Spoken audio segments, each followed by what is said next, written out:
Hola chicos, espero que estén todos muy bien. Hoy vamos a presentar la sesión número 7, que corresponde a la cuarta parte del tema de producción y costes, tema 1 de la asignatura de estructura de mercados y turismo.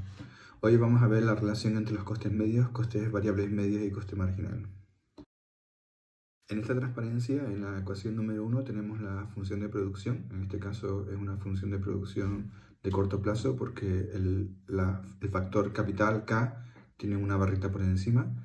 La función de producción, como había visto en clases anteriores, depende en este caso para nosotros, con esta simplificación de nuestros modelos teóricos, de dos variables, el capital, que es lo que consideramos como factor fijo, y L, que es el factor variable o trabajo. Vimos en clases anteriores que la productividad marginal del trabajo la podemos definir como la productividad de la última unidad de factor trabajo contratada, o lo que es lo mismo, lo que aporta a la producción la última unidad de factor trabajo contratada. Lo podemos expresar como la derivada de la función de producción con respecto a L. Por tanto, al ser una derivada, lo que me está expresando es la relación que existe entre la variable que está en el numerador de la ecuación número 2, que sería la función de producción, y la variable que está en el denominador. Por tanto, expresa la relación que existe entre el cambio en la producción total de la empresa, en este caso en el corto plazo, cuando cambia el nivel de contratación de L. Por tanto, lo podemos expresar también como la derivada de Q con respecto a L. Por otro lado, el coste marginal también es una derivada y expresa cuál es el coste de la última unidad producida. Por tanto, es la derivada del coste total con respecto a Q. Ya vimos también en la clase anterior que lo podíamos expresar como la derivada del coste variable con respecto a Q, porque la derivada del coste fijo, que es una constante, es igual a cero. Simplemente sustituyendo el concepto del coste variable, que es el pago que se hace por los factores variables de la empresa. Por tanto, sería W, que es el precio unitario del factor variable, multiplicado por el L, que es el número de unidades de factor variable. Tenemos el coste variable de la empresa. Por tanto, la derivada del coste variable la podemos expresar como la derivada de W por L partido por el diferencial de Q. De aquí podemos extraer W, que es una constante fuera, y nos quedaría W por el diferencial de L con respecto a Q. Y simplemente alterando el orden del cociente, en lugar de poner el diferencial de L arriba, lo pasamos abajo y lo que nos quedaría sería W por 1 partido por el diferencial de Q partido por el diferencial de L. Eso sería la ecuación número 3. Si comparamos el resultado final de la ecuación número 3 con el resultado de la ecuación número 2, lo que observamos es que lo que tenemos en el denominador es el producto marginal del trabajo. Por tanto, el coste marginal, y ahora ya en la ecuación número 4, lo podemos expresar como W como W por 1 partido por la productividad marginal del trabajo. Siguiendo este resultado del coste marginal igual a W por 1 partido por la productividad marginal del trabajo, eso quiere decir que cuando la productividad marginal del trabajo, la productividad marginal de la última unidad de factor trabajo contratado aumenta, como está en el denominador del segundo término, el efecto sobre el coste marginal va a ser que el coste marginal disminuya. Es decir, al aumentar el producto marginal, el coste marginal disminuye; al disminuir el producto marginal, el coste marginal aumenta. Si nos situamos ahora en la parte baja de la transparencia, tenemos una función de producción. El gráfico representa, el primer gráfico a la izquierda representa una función de producción de corto plazo. Y esa función de producción, lo que podemos observar es que la pendiente es siempre positiva, pero es decreciente. Eso se transforma en una función, en una expresión de una función de producto marginal, como la que tenemos en el gráfico en segundo lugar, que da lugar a funciones, a valores del producto marginal siempre positiva, pero decreciente. Es decir, a medida que aumenta L, la productividad marginal del trabajo disminuye, aunque se mantiene positiva, con tendencia a ser cero. Será cero en el punto donde la función de producto total de corto plazo de la empresa alcanza la asíntota limitada por los rendimientos del factor variable decreciente. Esa función de producto marginal decreciente, si nos situamos en la ecuación número 4, a medida que disminuye el producto marginal, el coste marginal aumenta. Y eso es lo que tenemos en el tercer gráfico de la derecha. Tenemos cómo a medida que aumenta Q, el coste marginal de la empresa aumenta. El motivo por el que esto es así lo vimos en clase el último día. Se debe a los rendimientos decrecientes de un factor variable. Si volvemos al ejemplo de la recepción del hotel, donde teníamos 3 recepcionistas y un solo ordenador, cada nuevo recepcionista debe esperar para que el ordenador quede libre para poder ser utilizado y como consecuencia de eso su productividad marginal disminuye.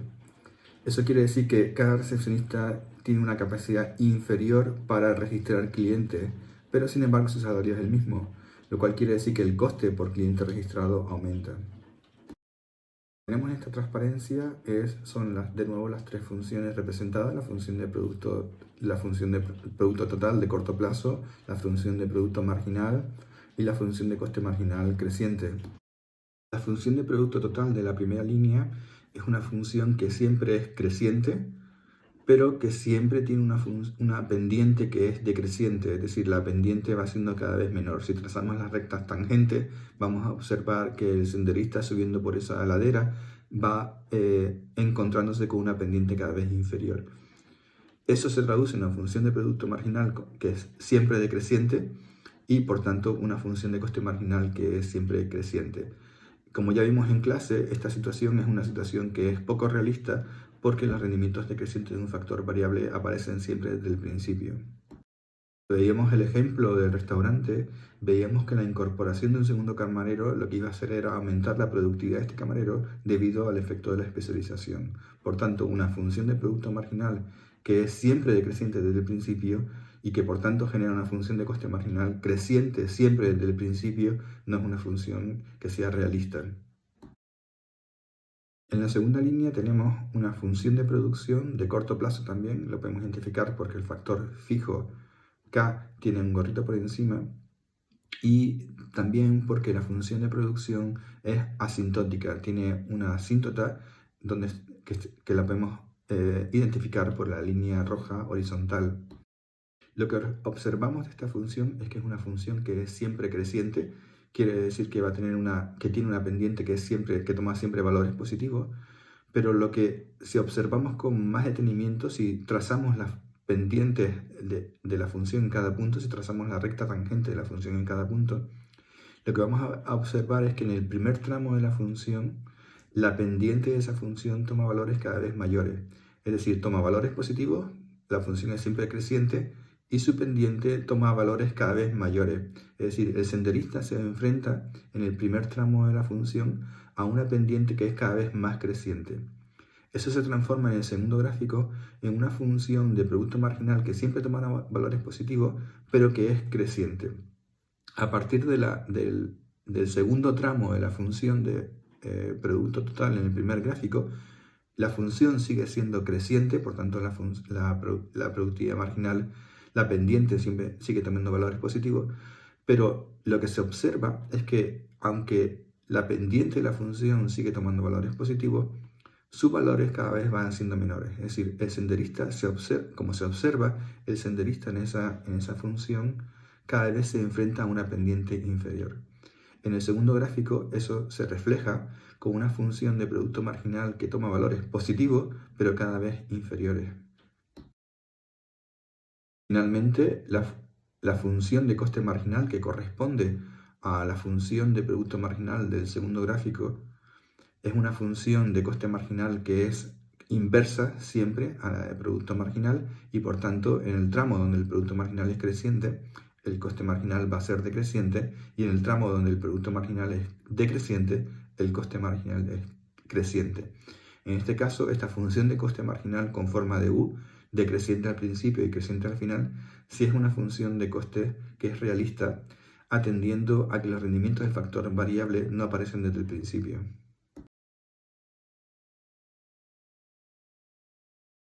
En esta función tenemos de nuevo el ejemplo de los costes de la clase anterior reflejado en el libro de Krugman y Wells del año 2009 y podríamos, como ya hicimos en la clase anterior también, reflejar los costes totales de la empresa.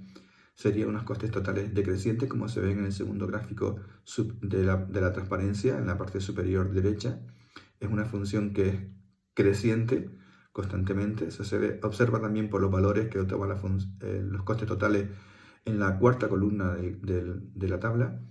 Y la quinta columna que corresponde al coste marginal, a los valores del coste marginal, que también son crecientes, van de 12 hasta 228, da lugar también a una función de coste, como vimos en la clase anterior, de coste marginal creciente que se refleja en el gráfico superior derecho de la transparencia.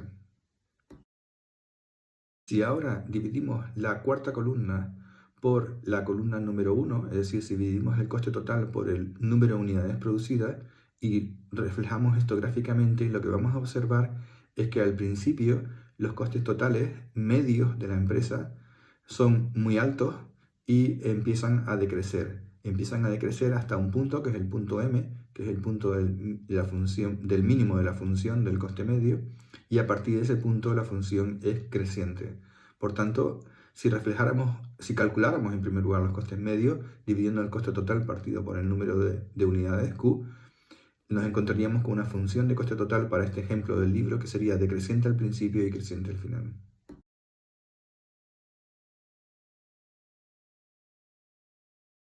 En esta transparencia tenemos de nuevo el caso del ejemplo del libro. Tenemos representada la función de coste medio, que la traemos de la transparencia anterior. Tenemos representada también la función de coste marginal, que la teníamos ya representada de la clase anterior también.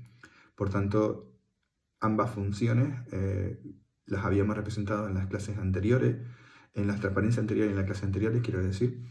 Y ahora también añadimos la función de coste variable medio, que consiste en dividir el coste variable de la empresa por el número de unidades producidas, y la función de coste fijo medio. En este caso en particular, lo que observamos es que la función de coste variable medio, por las características del ejemplo, es siempre creciente, y la función de coste fijo medio, como todas las funciones de coste fijo medio que como vimos en la clase anterior, va a ser siempre decreciente.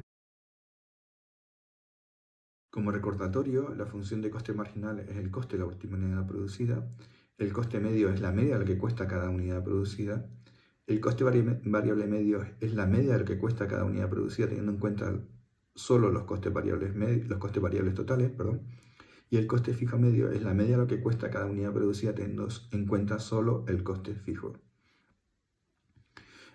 Como observamos en la transparencia, a medida que aumenta el nivel de producción Q, las funciones de coste medio y coste variable medio se van haciendo cada vez, van tomando cada vez valores más cercanos, se van haciendo asintóticas, y la razón es porque el coste fijo medio, a medida que aumenta la producción, va disminuyendo, y por tanto, como vemos en la expresión matemática de la parte superior de la transparencia, el coste medio, que es igual al coste fijo medio más el coste variable medio, la componente del coste fijo medio se va haciendo cero y por tanto el coste medio se va igualando al coste variable medio.